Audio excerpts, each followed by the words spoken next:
어제 한동훈, 이재명 여야 대표가 마주 앉았죠. 이게 공식회담이 당대표 공식회담이 11년 만이더라고요. 그래서 이렇게 오래됐나 싶기도 했고 모두 발언부터 양측이 아주 팽팽한 신경전이 펼쳐졌는데 영상 잠깐 보고 얘기 나누겠습니다. 이건 재판받는 한 개인에 대한 문제가 아닙니다. 민주주의의 위기, 법치주의의 위기가 오고 국민 모두가 피해를 보기 때문입니다. 전 국민을 상대로 공언하셨습니다. 이직 결단해 주시길 부탁드리고 또 뭐 소소한 조건들을 추가한다면 그 역시도 저희가 적극적으로 검토하겠다는. 민주당은 현금 살포를 민생 대책으로 말씀하십니다만 쓸 수 있는 혈세는 한정되어 있고 잘못 알고 계신 것 같고 이건 현금을 지원하는 게 아니라 소멸성 지역 화폐, 즉 소비 쿠폰입니다. 네, 팽팽합니다. 팽팽한데 처음 합의했던 90분 훌쩍 넘겨서 거의 3시간에 걸쳐서 회담이 열렸어요. 두 분 총평이 어떤지 궁금합니다. 왜 했을까? 왜 했을까? 하나마나한 회담이었다라는 좀 생각이 듭니다. 좀 양심에 찔렸는지 아니면은 스스로들 뭐 강박관념이 있었는지 모르겠지만 양 당에서 공통적으로 나온 메시지가 있어요. 재량권을 갖고 임한 회담이었다. 재량권이 없음을 스스로 그거는 자기 고백을 한 거다. 그렇게 말씀을 드려요. 왜 그러냐면은요. 공동 발표문 보면은 다 미래형이에요. 하겠다, 적극 논의하겠다, 추진하겠다, 협의하겠다. 네. 하겠다예요.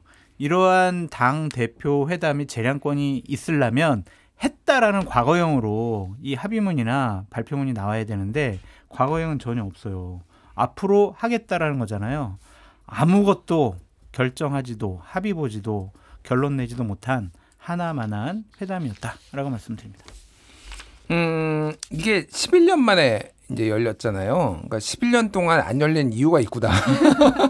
그 생각이 들어요. 왜 그러냐면은 그러니까 우리나라 같이 이제 대통령제고 대통령한테 모든 권한이 집중된 나라에서는 결국은 야당 대표는 대통령하고 만나서 뭔가를 담판을 지으려고 하고 여당 대표가 독립적인 어떤 결정권을 가지고 있지 못한 경우가 상당수이기 때문에 불필요하다라는 거죠. 그러니까 여당 대표 만나봤자 대통령 또 만나야 되고. 그런데 이제 이거의 과정은 지금 용산에서는 민주당에서 영수회담 하자고 하니까 용산에서는 반응이 당대표부터 만나라 뭐 이렇게 나오니까 그냥 빌드업을 하는 차원에서 만난 거가 하나가 있고 또 하나는 의료 대란 문제가 굉장히 심각해지면서 사실은 민주당에는 원래 이거 안 하는 분위기로 거의 가다가 의료 대란 때문에 민생을 좀 챙기자 이쪽으로 좀 선회를 한 것으로 저는 알고 있어요. 그래서 뭐 크게 의미가 있나 그 생각이 듭니다. 그러니까 말씀하셨다시피 이게 어미만 제가 읽어드릴게요. 8개 아니잖아요. 8개 안. 보면은 둘째, 검토 합의 하기로 했다. 셋째, 협의하기로 했다. 넷째, 적극 논의하기로 했다. 다섯째, 적극 강구하기로 했다. 그러니까 이게 뭐냐고요. 그러니까 이게 내용이 없어요. 그러니까 결과적으로. 네. 그리고 이제 언론에서 자꾸 그 잘못된 사실을 얘기를 하는데 무슨 회담이 양당 대표 회담이 11년 만이라고 하잖아요. 아니에요. 아닙니까? 2015년 9월 추석 연휴 때 당시에 김무성 당대표, 문재인 당대표가 만났어요. 만나가지고 내년 2016년 총선을 앞두고 선거법 개정합시다라고 해가지고 양당 대표 회담이 있었습니다. 그러니까 이게 그거는 좀 비공개 회담이었거든요. 그런데 이제 공식적으로 좀 각 잡고 만나는 회담은 아니었는데 어쨌든 네. 있긴 있었다. 2015년 9월에 있었다라는 걸 말씀을 드리고. 그러니까 그때 보좌진이 얼마나 그때 홍보를 못했으면은 이게 언론 보도도 안 나와 사람들이 있는지도 몰라 그런 거잖아요. 지금. 사실은 그때 연휴 때 저 제주도에 있었는데 TV 켜니까 두 분이 만났대. 그래가지고 나 TV 보고 알았어요. 두 분이 만난 거를. 아니 얼마나 비밀리에 만났으면 TV 보고 알아요? 그러니까. 참 그만큼 양당 대표 회담이 없었던 거는 김준일 평론가님 말씀처럼 재량권이 없어서 그래요. 만나서 얘기해봤자 대통령실에 까이고 이제 당에 들어가면 의원들한테 까이고 그래가지고 이게 의미가 별로 없어요. 그래서 왜 하셨냐? 자꾸 그런 생각이 듭니다. 그레이스님이 이제 시작이죠. 하나만 한 게 어디 있습니까? 민생을 위해 노력해야 합니다. 이렇게 하신 분도 있는데 손민중님은 저런 회담 왜 하냐? 염장 지르냐? 이렇게 또 이거 사실 이 부분에 있어서도 이제 만난 거를 그래도 첫 발을 뗐으니까 잘했다. 좀 앞으로 잘해봐라 이런 의미인지 아니면은 근데 이제 합의문도 아니에요. 공동 발표문이에요. 내용 들여다보면 아까도 두 분도 말씀하셨지만 앞에 주어는 그렇지만 서술어는 다 하겠다, 하기로 했다, 논의한다, 강구한다 이렇게 보면 뭘 했다라는 건 없었거든요. 그럼요. 사실. 그러다 보니까 또 근데 좀 보면 의료대라는 사실은 공식 의제는 아니었잖아요. 그런데 공동 발표문에 어쨌든 추석 응급 의료 체계 구축하고 이제 구축을 정부에 당부하고 국회 차원에서 대책 협의하겠다 이런 문구가 들어갔는데 정작 이제 최상병 특검법이나 25만 원 지원법 요거는 공동 발표문에 안 들어갔거든요. 어떻게 보세요? 저는 민주당이 많이 양보했다고 봅니다. 사실상 다 양보한 것 같아요. 그러니까 민주당의 우선순위가 최상병 특검, 한동훈 보통, 그러니까 당신이 얘기한 약속 지켜라. 그리고 전국민 25만 원도 지급 주체나 뭐 범위나 금액이나 이런 것도 다 협의할 수 있으니 좀 해보자라고 해서 사실상 다 양보를 하고 논의 테이블로 올리는 거를 이제 요구를 했는데 협의문에 안 들어갔잖아요, 결국은. 그리고 예를 들면은 한동훈 대표가 강하게 얘기했던 금투세 이건 올라갔어요, 어쨌든. 그러니까 공동 발표문이죠, 협의문이 아니라. 그러니까 거의 다 받아들여 준 것 같아요. 근데 이재명 대표 입장에서는 어쨌든 민생을 챙기는 야당 대표 그리고 이제 다음 대권가도로 달리면서 수권 정당으로서 이미지 이런 것 때문에 사실상 한 거다라고 봅니다. 그래서 뭐 사실 얻은 게 별로 둘 다 없기는 한데 굳이 얘기를 하자면은 이재명 대표가 조금 더 요만큼 한 뭐 1점, 2점 정도는 더 얻지 않았나 그 생각이 드네요. 예. 그러니까 저는 이제 평론을 하는 입장이잖아요. 그러니까 원론적인 얘기를 할 거면 제 평론이 필요 없는 것 같아요. 그러니까 대화의 첫걸음을 띄웠잖아. 에이, 두 사람이 만난 것만 가지고도 큰 의미가 있는 거 아니냐. 서로 웃으면서 얘기하고 이게 대화의 첫걸음 아니냐. 그렇게 좋게 보려면 저희 평론은 필요 없는 거죠. 그 이면을 말씀드려야 된다. 네. 그런 차원에서 자꾸 장성철 너는 왜 이렇게 자꾸 마음이 삐딱해가지고 맨날 그렇게 안 좋게 보냐라고 하시는데 안 좋게 보는 부분들을 저희들은 분석을 하고 말씀을 드려야 더 나아질 수가 있다. 이런 좀 생각이 들고 대화의 시작이 뭔 의미가 있겠습니까? 앞으로 이제 공식적으로 또 11년 후에 만날 텐데 그런 의미가 없다. 그렇게 말씀을 드립니다. 아니 개혁신당의 이준석 의원이 오늘 김종배의 시선집중에서 100점 만점에 15점짜리 회담이었다라고 했어요. 이제 워낙 빵점짜리들이지만 어쨌든 대화를 시작했다는 것 자체에 대해서 평가하는 분위기도 있는 것 같다. 이런 말을 했는데 장 소장님은 몇 점 주실래요? 저는 그냥 진짜 주라 그러면 또 빵점 주겠어요. 의미가 없기 때문에. 그러니까 이준석 대표에게 15점은 빵점이에요. 그래서 15점이 무슨 의미가 있어요. 15점 주나 49점 주나 빵점 주나 뭔 의미가 있겠냐라는 좀 생각이 듭니다. 앞으로 이분들이 약속한 거 있잖아요. 추진하겠다, 논의하겠다, 협의하겠다. 하나도 안 될 겁니다. 그래서 저는 빵점을 주는 거예요. 약속한 부분들 대부분이 추경호 원내대표로서 해야 될 일들이에요. 근데 추경호 원내대표가 그렇게 한동훈 대표에게 협조할 생각은 없는 것 같아요. 그래서 저는 거듭 말씀드리지만 뭔 의미가 있을까 그런 생각이 듭니다. 뭐 저는 워낙 기대치가 낮아가지고 그리고 이렇게 될 거라고 이미 얘기를 했어요. 그러니까 합의할 수 있는 게 없다. 결국은 서로 이제 각자 입장 얘기하고 나올 거다. 그래서 그래도 뭐 그냥 제가 기대치를 낮게 잡았는데 그 낮은 기대치만큼 나왔기 때문에 저는 한 80점 드리겠습니다. 예. 80점이요? 예. 그러니까 그래도 이게 나만 욕 먹잖아요. 그러니까. 빵점 왜 이렇게 대 사람이 80점. 그렇게 까요? 박절해 좀. 너무해요, 그러니까 저는 이 생각 들어요. 그러면 이 회담이 이렇게 맹탕이다, 빈손이다 이렇게 나온 거에 그러면은 누구한테 책임이 있는가? 이재명 10%, 한동훈 30%, 윤석열 60% 이렇게 봅니다.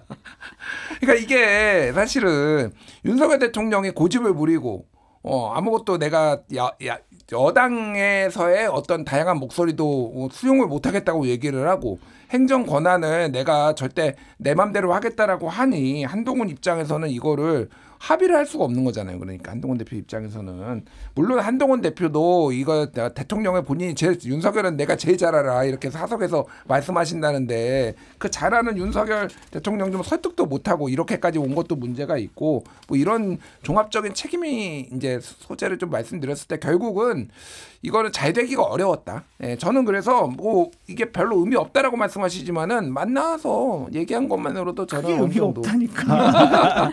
만나서 딱 사진 찍고 여러 가지 얘기 나눈 게 의미가 있으려면 후속 조치가 필요하다니까요. 여러 가지 정례적인 회담, 회의 내용 뭐 그리고 양당이 합의해 나갈 수 있는 부분들을 차근차근 진행시키는 로드맵이 있어야 되는데 그런 게 없어요. 여기 지금 1대 3대 6 얘기했는데 이 비율에 대해서는 어떻게 동의하세요? 제가 딴 생각하다가 그 내용이 무슨 말인지는 제가 모르겠습니다. 그래서 자꾸 뭐 예를 들면은 뭐 이재명 대표가 더 많은 이득을 얻었다, 한동훈 대표가 뭐 좀 덜 얻었다, 뭐 이런 것 자체가 의미가 없어 보인다. 그런 거를 퍼센트나 점수 주는 것도 의미가 없어 보인다라는 생각이 들어요. 뭐 한 이재명 대표가 뭐 대한야당으로서의 뭐 국정 운영의 하나의 동반자로서 야당 대표로서의 위상을 조금 더 국민들에게 보여준 거 아니냐? 그럼 뭔 의미가 있냐고요? 뭔 의미가? 사실은 이제 최대 현안이 최상병 특검 부분과 관련해서 어떤 수준으로 얘기가 좀 오갈까 이게 좀 관심이었는데 보면 양측의 얘기가 조금 엇갈리는 부분이 있어요. 뭐 법안 준비 중이었다 아니다 뭐 이런 부분이 좀 엇갈리는 얘기가 있지만 일치하는 부분은 한동훈 대표가 제3자 특검에 대해서 의지가 있다는 부분을 밝혔다는 부분은 사실은 일치하거든요. 의지만 있어요. 의지만 있다. 네, 행동이 안 되는 거예요 지금. 그래서 그냥 생각만 있는 의지가 막 강한 거예요. 근데 실질적으로 막 손이 움직여야 되고 입이 움직여야 되는 거 아니에요. 설득도 하고 손으로 막 법안도 만들고. 근데 솔직히 제3자 추천 법안 만드는 게 하나도 안 어렵거든요.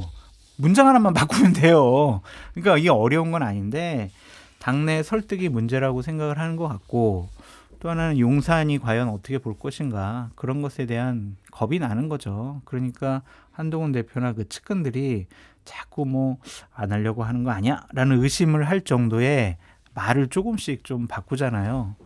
그러니까 이런 것을 보면은 한동훈 대표 자체도 그렇게 썩 적극적으로 하고 싶어 하는 행동력을 보이고 싶어 하지는 않을 것 같다. 큰 분란이 일어날 거라는 것을 직감적으로 아는 것 같아요. 그래서 지금은 후회하고 있을 것 같습니다.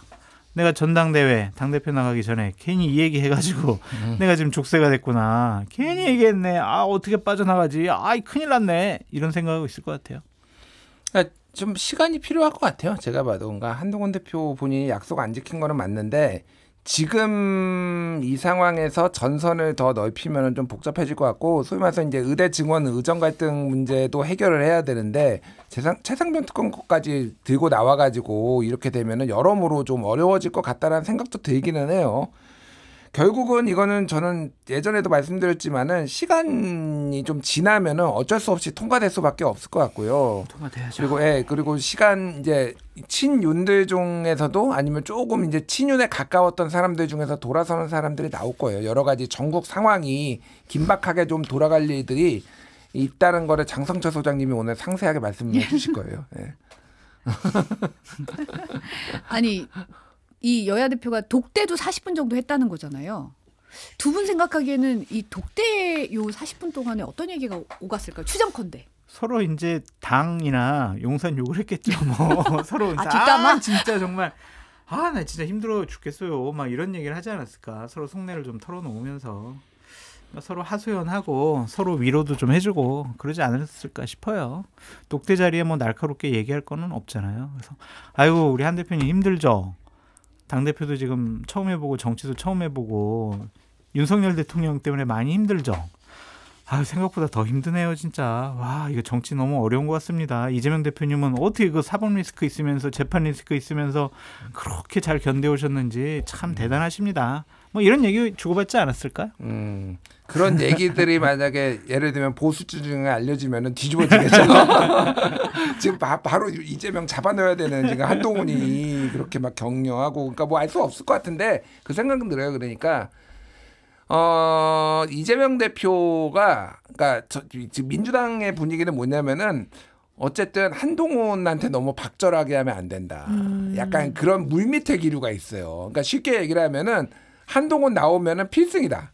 대선에서 얼마 전에 정성호 의원도 그 인터뷰도 하고 그랬어요. 그래서 이재명 한동훈이 붙으면은 이재명이 이긴다. 이런 기류가 있어서 손이 좀 많이 가는 스타일이잖아요. 한동훈 대표가 좀 손 많이 가거든요. 근데 어쨌든 달래고 우쭈쭈하고 이거 제가 보기에는 이번에 당대표에다 받아준 것도 사실은 이 민주당에서는 한동훈을 너무 궁지에 몰면은 별로 안 좋다. 그래서 약간은 체면도 세워주고 지금 권위를 인정받는 곳이 없잖아요. 그러니까 야당 대표하고 만나서 그런 식으로라도 권위도 인정해주고 하면서 끌고 가자. 약간 그런 기류가 있어서 아마 독대에서도 약간 많이 이재명 대표가 듣지 않았을까 저는 그 생각이 듭니다. 예.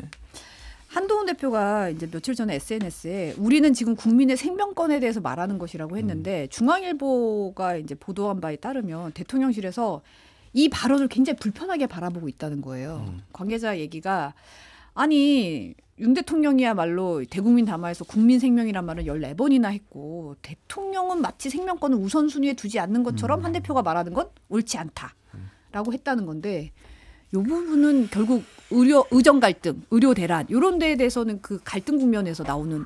그러니까 오늘 아침까지는 대통령실이나 정부의 관계자들이 어떤 입장이냐면 응급실 어려움 있지만 진료 유지 가능하다. 26년 증원 유예 제한은 받아들이기 어렵다. 이런 그냥 대통령의 브리핑 그 내용 입장이었는데 방금 전에 대통령께서 우리 국민들에게 큰 선물을 하나 주신 것 같습니다. 뭐라고 했냐면 네. 추석 연휴 의료 특별 대책 마련해라. 본인도 이제 보니까 이게 심상치가 않거든. 오늘도 막 각종 언론에서도 응급실 이거 장난 아니에요. 막 이렇게 얘기를 하고 있고 의사분들 같은 경우에는 뭐라고 얘기했냐면 잠깐만요. 정부 발표와 달리 많은 응급실 정상 진료 못해요. 이러한 인터뷰가 계속 나오잖아요. 그러니까 대통령이 우리가 계속 비판하고 정말 현장 아셔야 돼요라고 하니까 이렇게 좀 다른 진전된 국민의 인식과 좀 비슷한 수준의 의료 대란을 생각하셔가지고 대책을 마련하라고 하신 거 아닌가. 그나마 다행이다라고 말씀드립니다. 대책이 있나요, 근데? 난 좀 아름답게 얘기했는데 한마디로 그러면 어떡해요. 그러니까, 지금 대통령이 얘기하셨는데 이렇게 대책 없다고 그렇게 폄하하시면 어떡하냐고요. 그러니까 뭐 반국가 세력 같아요. 앞만 봐도. 반국가 세력은 누라이트고요. 그러니까 그러니까 말은 누구나 하죠. 말로는 뭐 우주 정복도 합니다. 화성도 가고요. 그러니까 뭐 그냥 말로 이렇게 대책 세우라고 하면은 지금 의사들이 돌아오냐. 국군 보훈병원에 전공의가 원래 110명 있었는데 지금 8명 있답니다. 네, 주간조선 보도에 따르면 그래요. 그러면은 이게 되겠냐고요. 그러니까 이게 그러니까 정상 운영이 안 되는 게 저번에도 말씀드렸지만은 응급실에 의사가 있다고 해서 되는 게 아니라 그 뒤에 여러 마취 의사도 있고 당직을 서야 되는 거죠. 그래야지 그날 와서 수술이 되는 건데 저번에 구로역 사고도 16시간 동안 뺑뺑이를 병원이 돈 게 네. 대퇴부가 여기가 뭐 찢어졌나 하여간 그래가지고 여기를 이제 좀 봉합 수술을 해야 되는데 그날 당직을 쓴 그걸 할 수 있는 의사가 없었다라는 거예요. 그 모든 가도 그러니까 16시간 동안 이제 응급실이 아니라 이제 구급차에서 왔다 갔다 하면서 돌았다라는 거잖아요. 지금 상황이 그래요. 그러니까 의사들이 없습니다. 그러니까 뭐 어떻게 수당 올려준다고 뭐 시간당 얼마 뭐 10,000원, 20,000원 수당 올려준다. 그리고 3차 진료 기간에 이렇게 의사 추천을 받지 않고 가면은 100% 자부담으로 하겠다. 3차 진료 기간. 그리고 응급실은 뭐 250% 자기 부담. 뭐 이게 대책이라고 하면은 답이 없는 거죠. 그러니까 죽으라는 얘기예요. 제가 보기엔 그냥. 예. 대책을 만전을 기해 주시기 바란다. 오늘 이제 수석 비서관 회의에서 얘기를 했는데 이제 이 대책이 이제 국민들이 원하는 수준의 대책이 나오려면 이 문제의 근간에서 뭔가 해결이 필요한 거 아닌가 그런 시점에 대해서 지금 걱정을 하는 거죠, 사실. 아니, 이렇게 대통령 말씀에 불신을 하다니 좀 믿읍시다. 믿어요 좀. 네? 싫어요? 네. 아니, 그러니까 뭐 믿어서 바뀌면은 되죠. 아니 한동훈 대표하고 이재명 대표 얘기한 것도 그들이 아름답게 얘기를 했는데 못 믿겠다면서요. 대통령은 최종 결정권자잖아요. 그 뒤에 더 이상 물러설 곳이 없잖아요. The box stops here. 다 그 명패 갖고 국민들에게 설득한 거 아니겠습니까? 좀 믿읍시다. 네? 아니, 이런 얘기는 좀 솔직히 잘 못 믿겠어요. 추석 연휴 앞두고 정말 좀 잘 해결이 돼서 대책이 잘 나와서 국민들 건강권이 위험받지 않았으면 하는 바람이고요. 그럼요. 이제 이 아까 좀 돌아가서 모두 발언에서 한동훈 대표가 또 이재명 대표의 사법 리스크 공격하는 듯한 발언이 있었거든요. 이제 곧 나올 재판 결과들에 대해서 설령 결과가 마음에 들지 않더라도 선을 넘는 발언이나 공격을 자제하겠다. 민주당도 재판 불복 같은 건 생각하지 않으실 거라 기대한다. 무죄를 확신하고 계신 듯하니 더욱 그렇다. 이런 말을 했는데 어떻게 보세요? 이거는 딱 지지층에 대한 그러니까 그냥 국민의힘 지지자들은 이재명하고 겸상하는 것조차 싫어합니다. 뭐를 같이 손잡고 특히 이 모양새가 한동훈 이재명 연합군이 윤석열을 상대로 뭔가를 이렇게 공격하는 모양새가 되면은 더더욱 싫어하겠죠. 그러니까 이거는 어쨌든 대표회담을 해야 되겠고 본인이 알리바이를 만들었다 저는 그렇게 봐요. 그래서 이런 사법 리스크 얘기도 하고 뭐 이를테면 현금 살포라는 단어를 굳이 써가지고 이게 이제 나는 절대 동의하지 않는다. 민주당의 이런 방침에 이런 것들을 본인이 이제 조금 지지자들을 좀 달랜 거 아닌가 그렇게 봅니다. 그래서 큰 의미는 저는 사실은 이건 없다고 봐요. 개인적으로. 저는 이 발언이 이 당대표 회담의 가장 큰 문제의 발언이라고 좀 생각이 들어요. 이거는 당대표로서의 언어가 아니에요. 이거는 그러니까 회담장에 앉아 있는다라는 것은 상대를 인정해주고 존중해주는 거잖아요. 근데 이거는 약 올리는 거예요. 그러니까 많이 저급해요. 이거 안 좋은 발언이에요. 이게 무슨 발언이냐면 에이 유죄 나올 거지? 유죄 나오더라도 우리가 뭐라고 우리가 공격하지는 않을게요. 마음에 안 들더라도 그거 다 받아들여요. 아이 그 유죄 나올 사람 아이 범죄자네. 이러한 내용들이 마음속에 포함되어 있는 거거든요. 이런 것도 좀 점잖고 품위 있게 했으면 좋지 않았을까라는 좀 생각이 들고요. 차라리 이렇게 발언을 할 거였으면은 발언을 안 하는 게 맞았다라고 보여져요.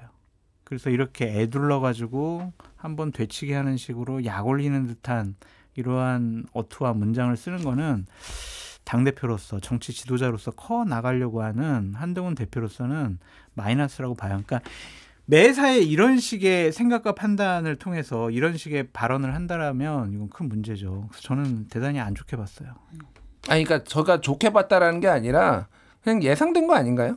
왜냐하면 이거 생중계하겠다고 할 때부터 저쪽 얼마나 내가 잘 공격해가지고 우리 지지층 점수 따겠다 약간 이런 게 보였잖아요. 그러니까 그냥 그거 연장선상으로 봤어요. 그러니까 이런 식의 말이 나올 거다라고 저는 이미 봤고 그게 이제 본인이 얼마나 취약한지를 오히려 보여주는 거예요. 제가 보기에는. 그러니까 이게 뭐 신경 쓰는 게 많은 거지. 용산하고도 신경 써야 돼. 지지층 당내. 그러니까 이런 거라도 지지 63%라는 지지를 끌고 가기 위해서라도 이런 퍼포먼스가 필요했다라고 보는 건데 그냥 손 많이 간다. 한동훈. 피곤하다 조금. 그 생각이 들어요. 그러니까. 네. 근데 또 이재명 대표는 모두 발언에서 요즘 계엄 얘기가 자꾸 나온다. 종전 계엄안에는 국회의원들을 계엄 선포와 동시에 체포 구금하겠다는 계획을 꾸몄다는 이야기도 있다. 이거 완벽한 독재국가 아니냐 이런 얘기를 했거든요.